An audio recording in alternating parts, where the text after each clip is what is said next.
In a world where money is everything and life means nothing, a drug gang stalks the streets of Chicago. They are heavily armed, well-funded, and have dangerous international contacts. It will take every weapon in the FBI's arsenal to stop a deadly threat known as the El Rukins.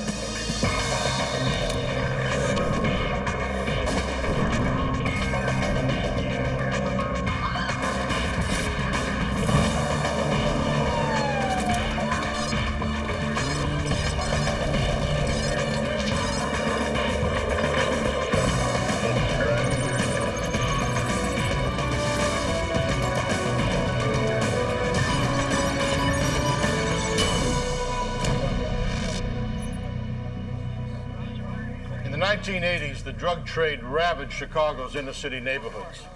Heroin and cocaine sales soared. Violent crime threatened to destroy the community. I'm Jim Kallstrom, former head of the FBI's New York office. As drug profits grew, gangs ruled the streets. One of the most dangerous was called El Rukin. Agents teamed up with state and local police to bring them down, but in the process, uncovered a bizarre and frightening terrorist plot.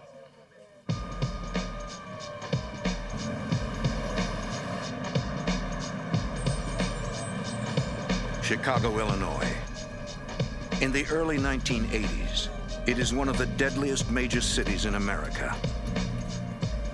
Powerful drug gangs have transformed the South Side from a neighborhood into a war zone.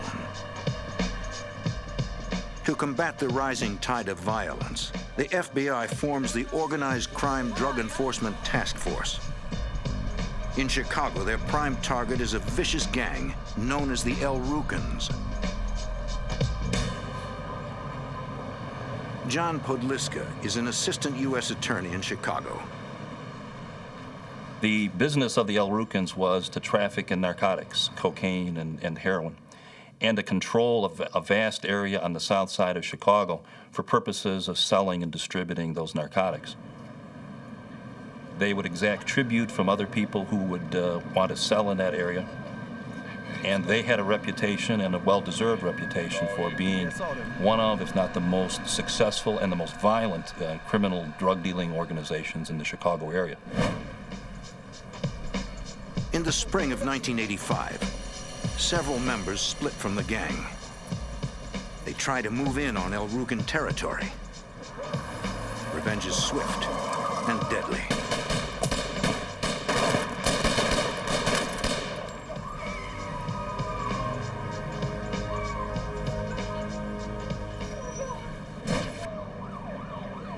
Chicago's South Side is gripped by a vicious turf war.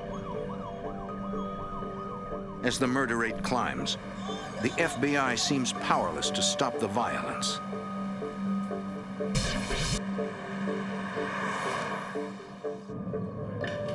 Then, in May, an informant gives agents a tip. Several members of the El Rukin gang have left Chicago. They are hiding out in a house in Cleveland. Many of them are wanted for murder.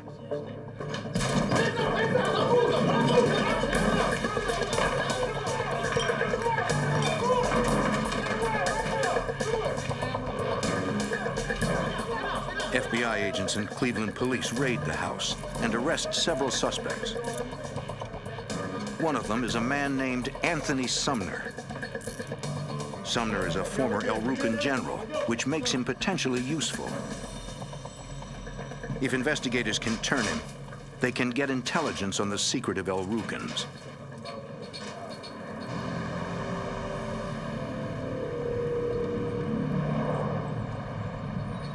Sumner, how you doing? Detectives question Sumner for hours. He implicates himself in a double homicide in Chicago and is facing serious time. Authorities offer to reduce charges, but only if Sumner tells them everything he knows about the El Rukins. Finally, the former El Rukin general agrees to cooperate. As Sumner talks to authorities, a terrifying picture emerges. The El Rukin gang has hundreds of members, They're heavily armed, they're well organized, and they're growing. That's nuts. The entire organization is run by Jeff Fort, a kingpin known for his efficiency and his brutality. That's Jeff Ford. He was at the top controlling the entire organization. Directly below him were 21 generals, and he preserved his power that way. If anyone tried to seize power from him, from amongst those 21 generals, there were 20 other people who would be in a position to let him know that, and he could retaliate.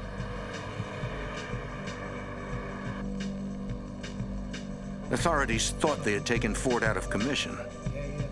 In 1983, he was convicted of cocaine trafficking and sentenced to 13 years in a Texas prison. According to Sumner, Jeff Fort continues to run the El Rukns. He uses the prison payphones to contact his gang in Chicago.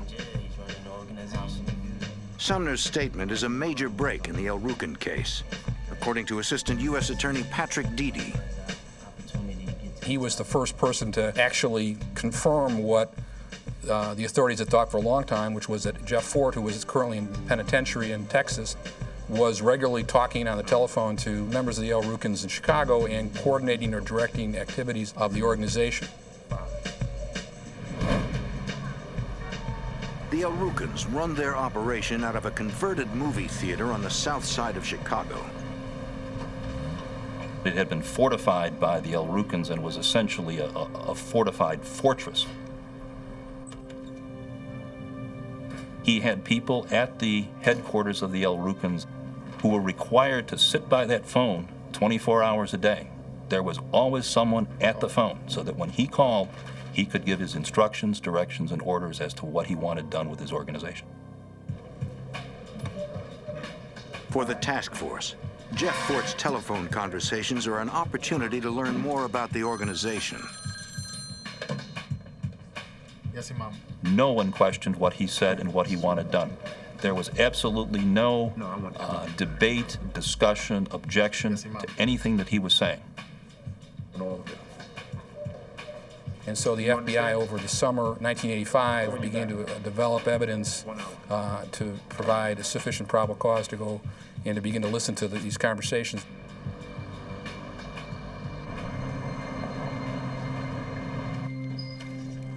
Agents activate a 24-hour wiretap to record the kingpin's phone calls.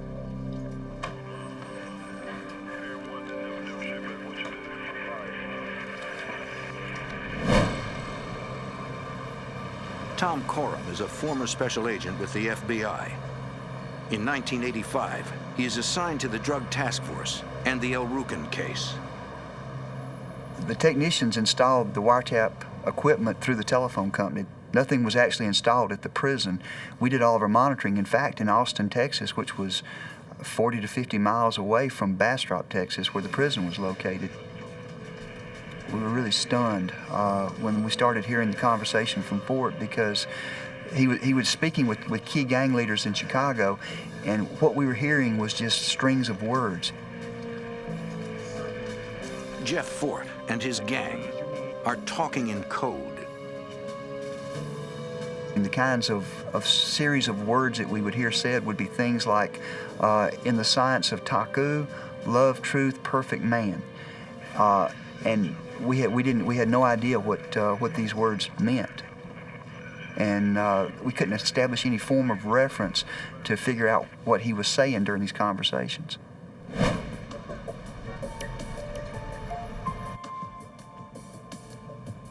Agents believe that Fort and the El Rukns are discussing drug deals. Okay. But until they crack the gang's code, they can't prove a thing.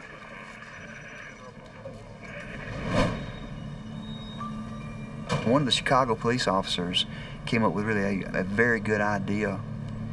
The Chicago Police Department had uniformed officers almost on a daily basis make some sort of contact with the El Rukn gang members just to let them know that the Chicago Police Department was in the neighborhood and that they were being watched. And so the Chicago detective came up with the idea of having one of the uniformed officers go up to the gang headquarters, speak to one of the gang leaders while Jeff Fort was on the telephone, and see if the gang members would encode what the police officer had said to the gang member and then feed it back to Jeff Fort in the coded form. And what we heard was the gang member come back up to the telephone where Jeff Fort was on the phone at the time and then encode that statement that had been made to him by the police officer. So at that point, we learned the code words for one, the word for pound, and the word for marijuana. Now what about And the word for marijuana, we found out at that time, was perfect man. again?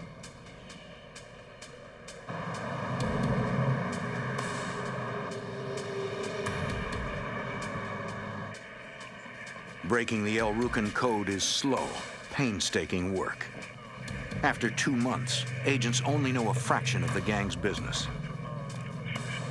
We realized that we were missing a lot of the calls that were being made from other phones at the El Rucan headquarters in Chicago. So we knew that the operation that we were running in Texas needed to be concluded, and we needed to set operations back up in Chicago and begin monitoring all of the phones inside the gang headquarters in order to get the whole story. In December, Agent Coram and his team decide to move the wiretap operation to Chicago. They establish a new listening post near El Rucan headquarters. As authorities activate the new wiretap, they encounter a familiar problem. When we turned the wire on in Chicago, I found that once again I was hearing words that I didn't understand. The El Rucan gang is using a new code. They may have found out the FBI was listening. Once again, Agent Coram can't understand what they're saying. It was like we had to start all over again when I thought we would be able to start pick up where we left off when we shut the operation down in Texas. Hour after hour, Coram listens to the recordings. He slowly pieces together phrases. Yeah, he's talked about New York Something is different. and Libya. Something has changed.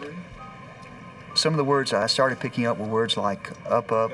I started hearing words that related to travel, and there hadn't been any words that related to travel during the Texas operation. I started hearing references to New York, and I eventually heard a reference to Libya that really caused me to be really, really concerned about what changes had occurred during the 3 or 4 months that we had not been monitoring the telephones. It's a chilling discovery. Libya, a rogue nation in North Africa, is suspected of state-sponsored terrorism. A well-armed drug gang, combined with foreign terrorists, could pose a deadly threat to national security.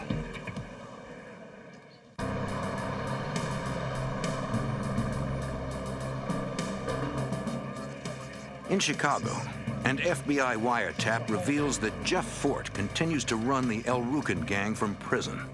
Bring it all back to me. Although the gang talks in code, authorities learn they are discussing Libya, a country suspected of terrorism. Investigators of the Chicago Drug Task Force spend hours listening to the recorded conversations.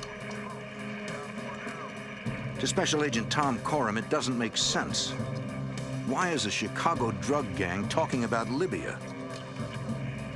I went back to the beginning and started listening to the conversations again, and I started piecing the bits and pieces of the conversation together and came to the conclusion that they were talking about having met with someone in Libya who was going to provide them with money for destroying an airplane here in the United States.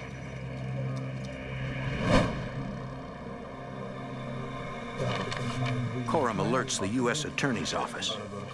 The drug investigation has uncovered a potential terrorist plot. The FBI calls in the Joint Terrorism Task Force. Special Agent Ned Hamara is assigned to the Terrorism Task Force in Chicago. We took it seriously because we had no idea whether it was real or not.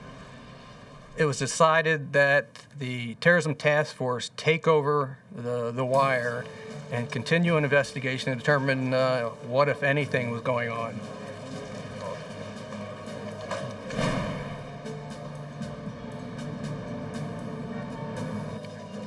What we have is 3 to The drug task force offered their agents to help with overhearing the wire talk and recorded conversations.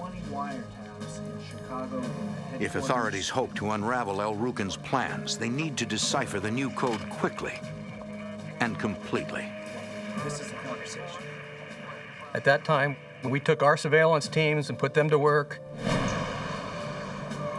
Fred Wheat is a lieutenant with the Chicago Police Department. His specialty is surveillance. In 1985, Wheat is assigned to the FBI's terrorism task force.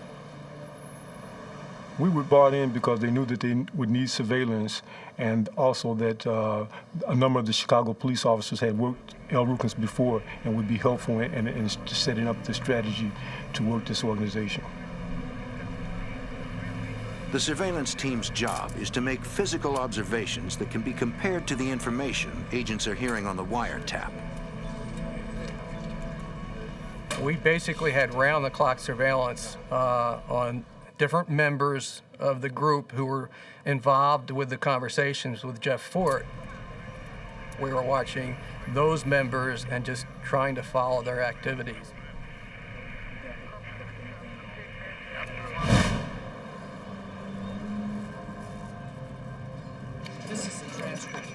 On one instance, one of the gang members reads a newspaper article to Jeff Fort and substitutes the code word for the actual newsprint. So, I mean, we had a verbatim interpretation of some of those code words because he describes an incident on the south side of Chicago where there was a shooting involving a landlord and a neighbor of some sort. And so we were able to take those code words and go back to previous conversations, insert them into conversations, which solved a lot of our deciphering of some coded conversations. Okay. Now that's it. Slowly, agents crack the new code. Ron Reddy is a special agent with the FBI's Chicago field office. The calls that are being intercepted at the El Rukin headquarters basically concern two areas. They concern the El Rukin's normal business of engaging in drug transactions, as well as what we are beginning to realize is a plot between the El Rukins and the government of Libya.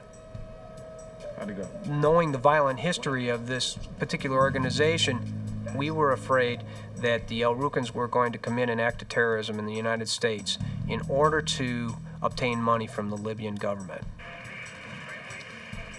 From the wiretap, authorities learned that several members of the El Rukin gang recently traveled to Libya. As agents continue to monitor the gang's conversations, the situation with Libya deteriorates. On April 2nd, 1986, a bomb detonates aboard TWA Flight 840 between Rome and Athens. 4 Americans are killed. 9 are injured. The FBI suspects the government of Libya and President Muammar Gaddafi are responsible for the carnage.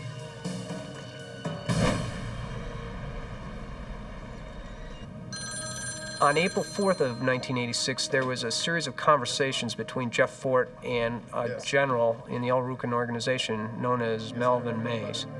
And they discussed this explosion on this flight between Rome and Greece. And Mays, at one point in the conversation, indicates that their group would be able to do something like that within 30 to 50 days.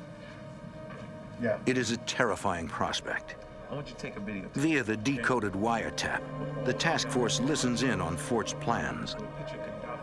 The gang leader wants 2 of his generals, Leon McAnderson and Rico Cranshaw, to make another trip to Libya. Fort was really concerned about how are we going to convince the Libyans, that we're an organization that can do something for them. One of the things that we were able to determine, he talked about getting newspaper clippings to take back over there to show the Libyans that this is what we've been doing, this is what we can do. Violent things that happen that the El Rukins are responsible for.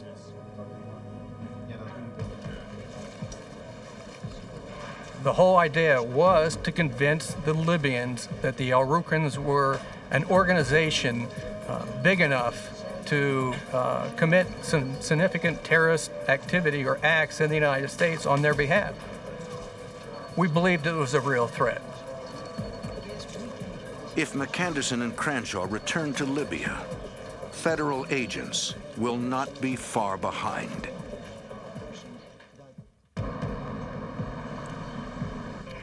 In Chicago, FBI agents and police wiretap the El Rucan gang.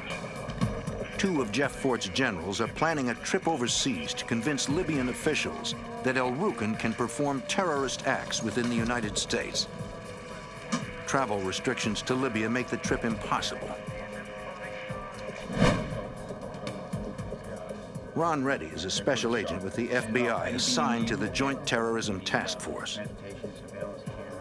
The United States had just engaged in at least 2 military actions against the Libyans, and the El Rucans knew that the Libyans were under scrutiny from the United States government. The El Rucans, as well as the Libyans, felt that the safest place for them to meet would be in Panama, which they called the Straw Hat. That was their particular code word for Panama. Cranshaw and McAnderson, two high-ranking El Rucan generals, will make the trip to Panama City. The task force needs surveillance on both men from the moment they leave Chicago until they return.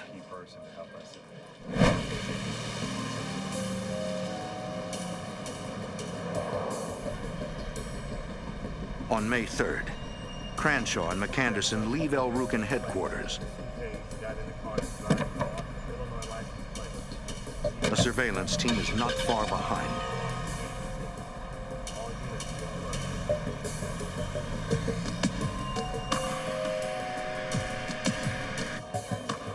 The El Rucans board a jet in Chicago, bound for Miami.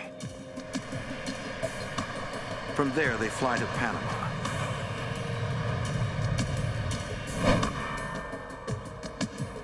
In Panama, Cranshaw and McAnderson are seen entering the Libyan embassy, presumably to meet with government officials. And on May 10th, the two El Rucans return to the United States. We knew when they were coming back, and we worked with our colleagues at U.S. Customs and asked them to do a search of these individuals when they arrived in Miami. They found a document in Rico Crenshaw's luggage, which they photographed. Cranshaw and McAnderson were not aware that this was happening, but the document was in Crenshaw's handwriting. Basically, they had written a letter that said that they had 5-man cells in cities throughout the United States and that they were interested in trying to destabilize the government.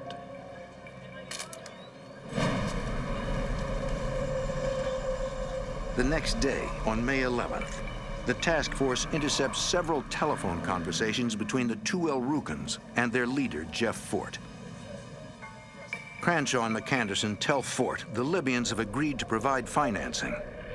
They will deposit the money in a Panamanian bank in the United States. An attorney they met in Panama will contact them shortly. For the task force, it's a terrifying development. But agents don't have enough evidence to prosecute the El Rucan gang on conspiracy charges. In order for the FBI to establish that a crime has been committed, we must collect enough evidence to prove beyond a reasonable doubt that the conspiracy had actually taken place and that there was an intended goal of the conspiracy. And we had to prove that there was a serious plan to commit an act of terrorism here in the United States.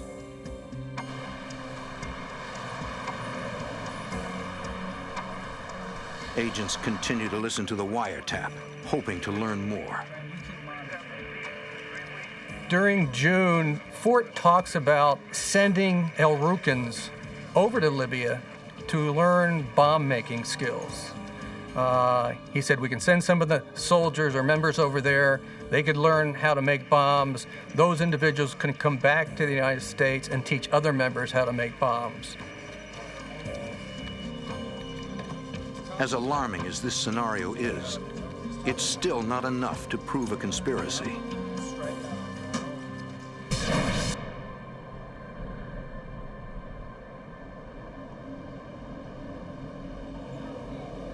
Weeks go by.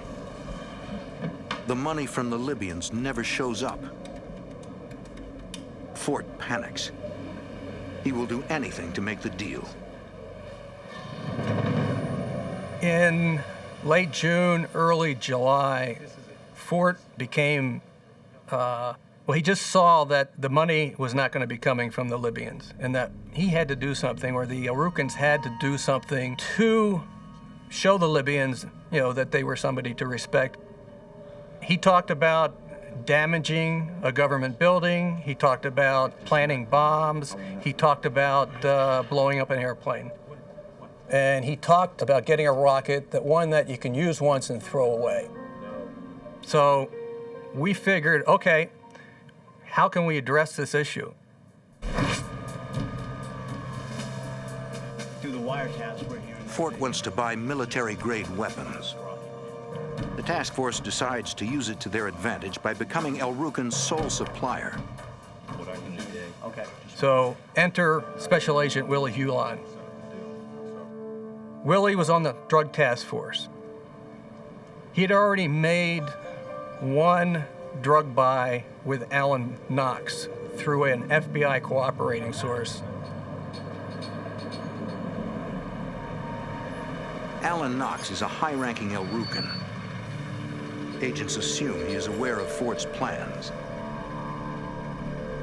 So we figured that we'd set up another drug buy with Alan Knox, and at which point Special Agent Hulon could introduce the idea that he had a weapons contact and so on, and that they might be able to supply the Arukans or somebody else with weapons or any military equipment.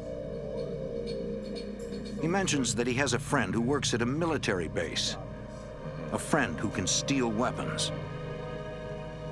Knox is interested.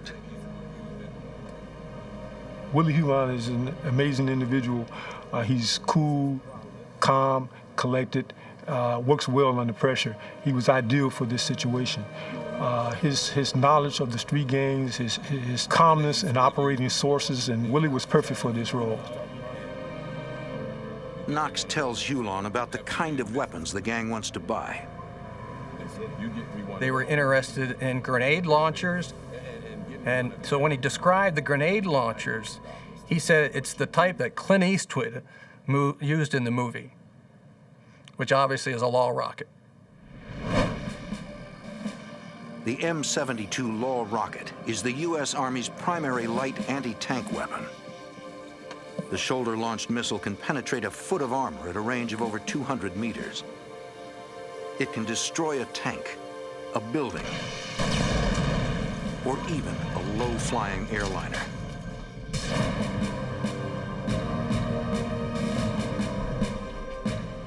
Agents cannot allow El Rukan to obtain such a deadly weapon on the open market.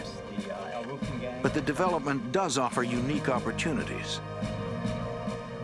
We decided that why not we supply, or the FBI supply, the El Rukans with a rocket.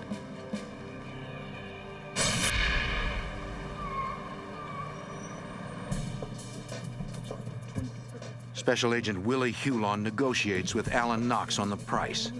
You guys doing all right?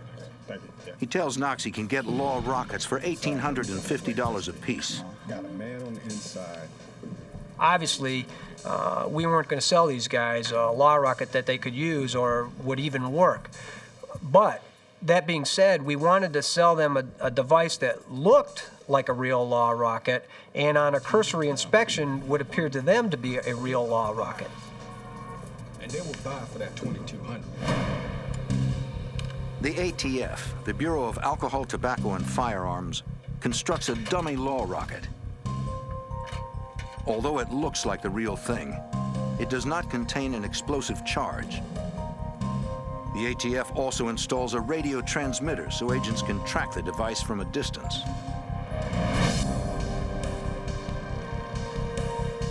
The inert rocket is ready. The trap is set. On July 29th, the task force launches the operation. Take out an aircraft.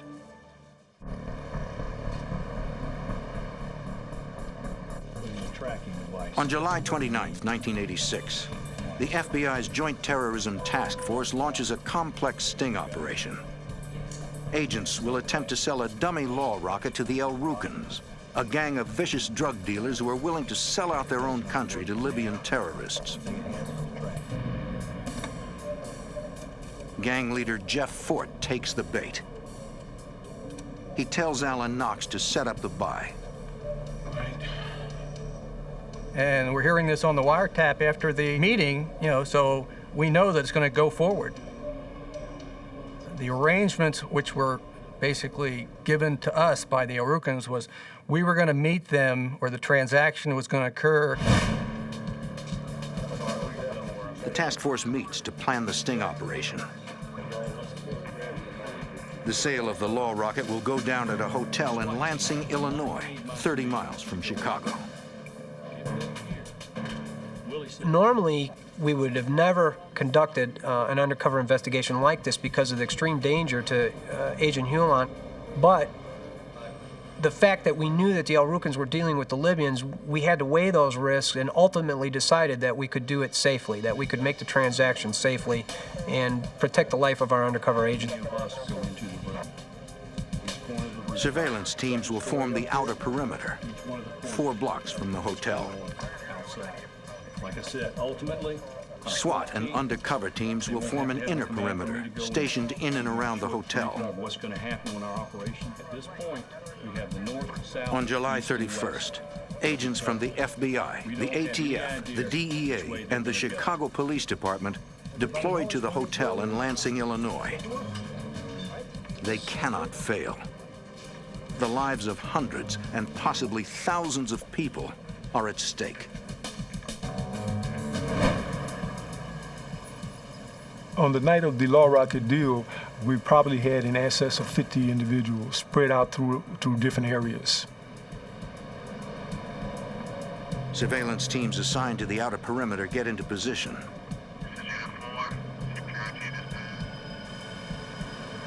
At 6:30 p.m., a car enters the perimeter.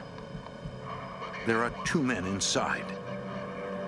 Agents are unable to identify either one of them.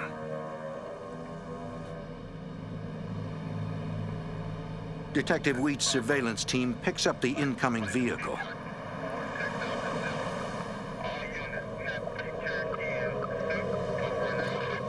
He follows it to a gas station nearby.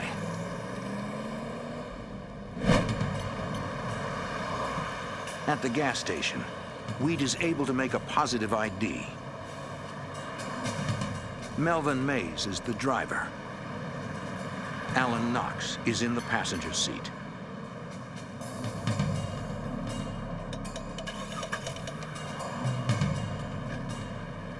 Moments after Melvin had departed the gas station, we saw him go in toward the inner perimeter. We passed on the plate number of the vehicle, the color of the vehicle, the make of the vehicle, all pertinent information that would help us keep this vehicle under surveillance. At the hotel, task force members get into position. We had a complement of SWAT, other surveillance people, other case agents in adjacent rooms, down hallways, different floors. Everything to control that situation. We didn't want people from another floor coming up. We didn't want to have citizens who weren't a part of this deal getting caught in the crossfire if that happened. The outer teams were prepared to move in to help secure this area in the event that things went wrong, so that it was plenty of firepower there on hand to deal with any situation that might develop.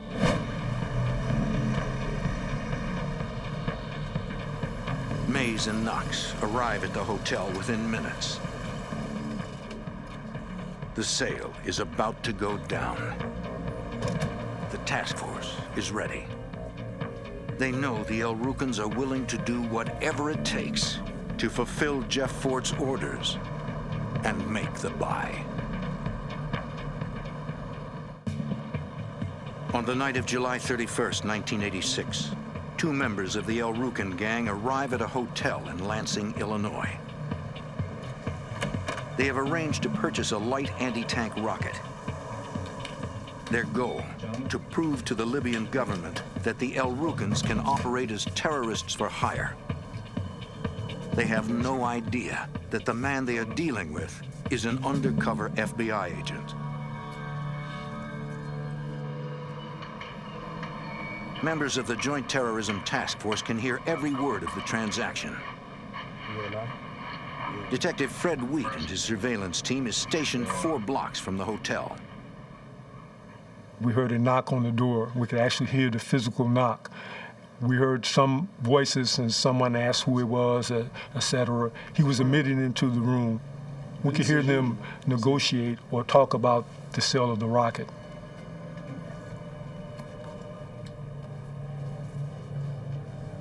To launch. A little something extra I threw in. I can't see the rocket launcher. Where's it at? It's on the photo. You know I don't do business like that. Where's the cash? It's close.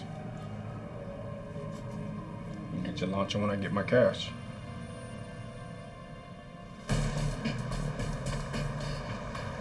A few minutes later, Melvin Mays leaves the hotel. He needs to get final confirmation from gang leader Jeff Fort before the sale can be completed.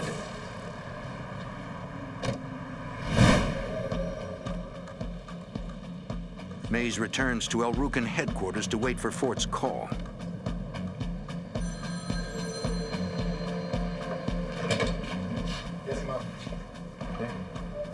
Jeff Fort controlled every aspect of the El Rukn organization, to include this transaction.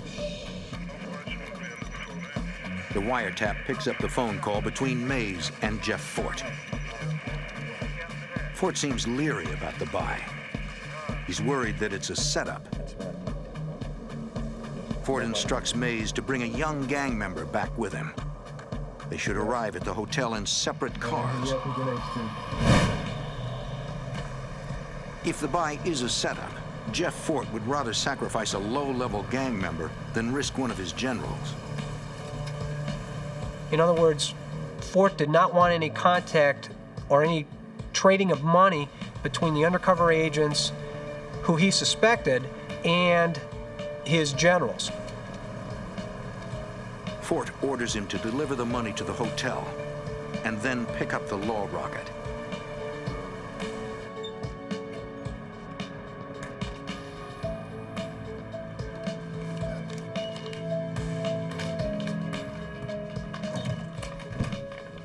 The sale goes off without a hitch.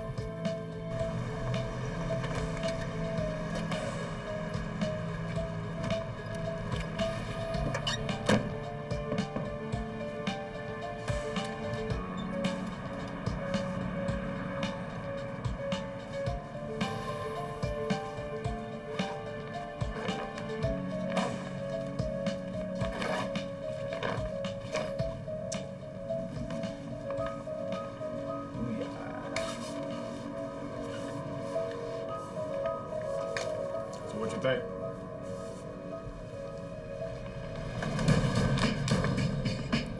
Maybe, sir. Still out there, right? Buddy doing business with you?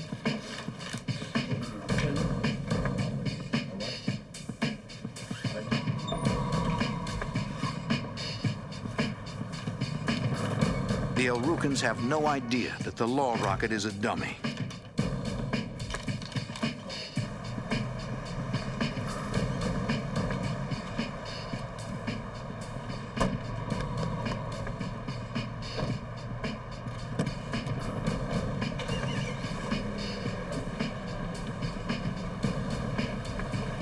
The low-level El Rukn takes off in the direction of Chicago.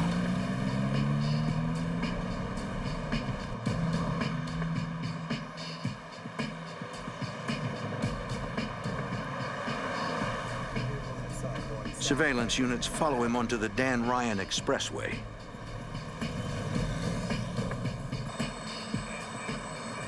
At that point, we had surveillance behind them, in front of them, on the side of them, down the expressway, coming on at certain exits, getting off at certain exits. Suddenly, the young gang member transporting the law rocket pulls over and stops.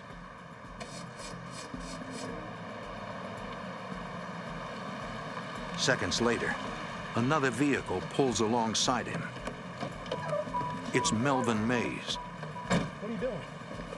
Stop. As it turns out, the gang member's car has broken down. The law rocket is transferred to Mays' car. Get back in your car. We would not have known that it changed from one vehicle to the other or one person to the other unless we had a physical eye on that transaction.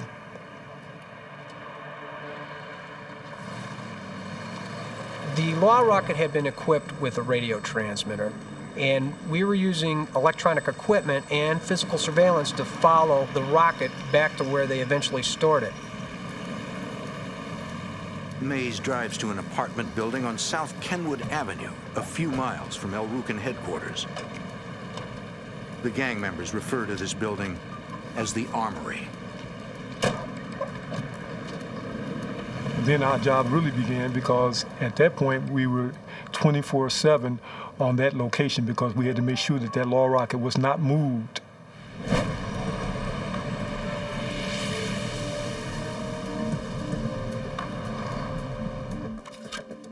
Special Agent Ned Hamara continues to monitor the wiretap. A couple days went by. Fort's fears were allayed that they weren't police, and in subsequent conversations, he says, okay, let's buy 5 more. You know, we want 5 more, and we're going to test one. Task force members are worried. Fort has chosen a target to prove his terrorist capabilities. He intends to kill a Chicago police detective. The detective who was kind of, he worked for the Gang Crimes Chicago Police Department, who was kind of a thorn for many years in the El Rucan side. They hated him, and they figured, okay, we're going to buy some rockets, but we're going to use one, and we're going to test it on him. Gentlemen, according to the wiretap, The attorneys and the agents all made a decision, okay, let's take it down now. Let's not wait any further, because we figured if they tried to test the law rocket, they're going to determine that it's a dummy rocket and it's going to blow a lot of people's cover. The FBI makes a dangerous call. It's time to take down the El Rucan gang and put Jeff Fort behind bars forever. The FBI has the El Rucan gang on the hook. They have surveillance photos and wiretaps of the gang purchasing a dummy law rocket. From his prison in Texas, gang leader Jeff Fort instructs the El Rucans to buy 5 more rockets. He wants to test fire one of them to prove that his gang can perform terrorist hits for hire.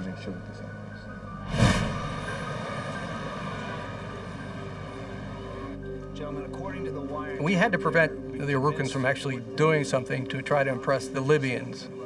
We felt it prudent at that time that we'd gone along far enough, we had enough evidence to at least put them behind bars for at least weapon charges, if not the terrorist activities. We weren't going to take the chances that they were going to get a law rocket from an outside source and use it. A live law rocket in the hands of a violent gang like the El Rucans would be catastrophic. I think everybody decided it was time to take it down.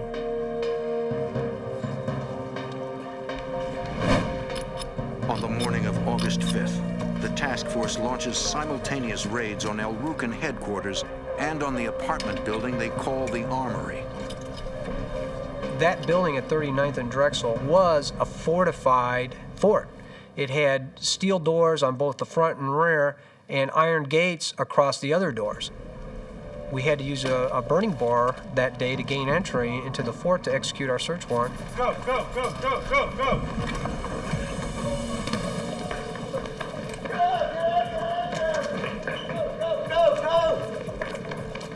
We went from surveillance officers to search and control officers. We began systematically arresting across the city all individuals that were involved in this plot. In an office at El Rucan headquarters, authorities find travel itineraries to Libya for Rico Cranshaw and Leon McAnderson.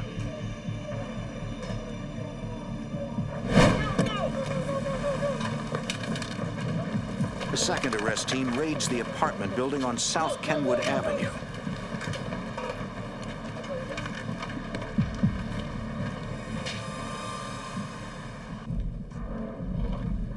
I was at the location on South Kenwood. Our main objective was to find the law rocket. We're walking all through the complex, you know, behind the ATF agent who's got the beacon, and he's going upstairs and downstairs and all around. Oh, it's getting fainter, we're getting stronger. We were in there for, you know, it seemed like a half hour, and we're walking and we're still not getting it. Finally, we go down into the basement. And this is a rat-infested, roach-infested location.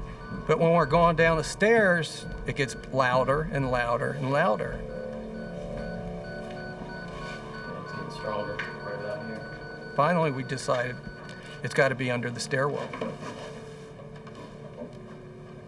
So we ripped open the stairwell, and sure enough, the law rocket was there, along with about 35 other assortment of automatic weapons that we discovered. Some of them were submachine guns. Who knows, you know, how many weapons were used in crimes or murders or what.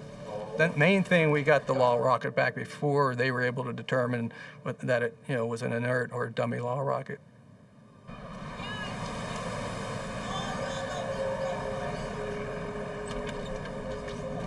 Hands up! Hands up! Hands up! Hands up! McAnderson and Cranshaw are arrested without incident.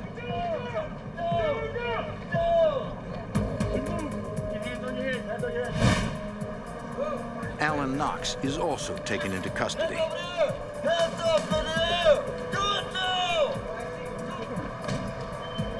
Melvin Mays is nowhere to be found. On October 30th, 1986, Jeff Fort, Alan Knox, Rico Cranshaw, and Leon McAnderson are indicted on charges of conspiracy, possession of weapons, and use of interstate facilities to carry on unlawful activities. Melvin Mays, who is still a fugitive, is placed on the FBI's 10 most wanted list.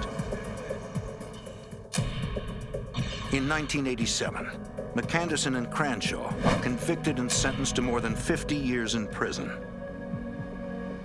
Melvin Mays eludes authorities for nearly 9 years.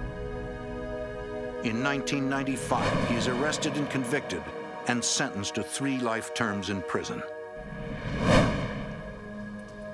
Jeff Fort, who is already incarcerated, is sentenced to spend an additional 80 years in prison. This was the first instance in the United States history that American citizens had been convicted for attempting to commit a terrorist act for a foreign government.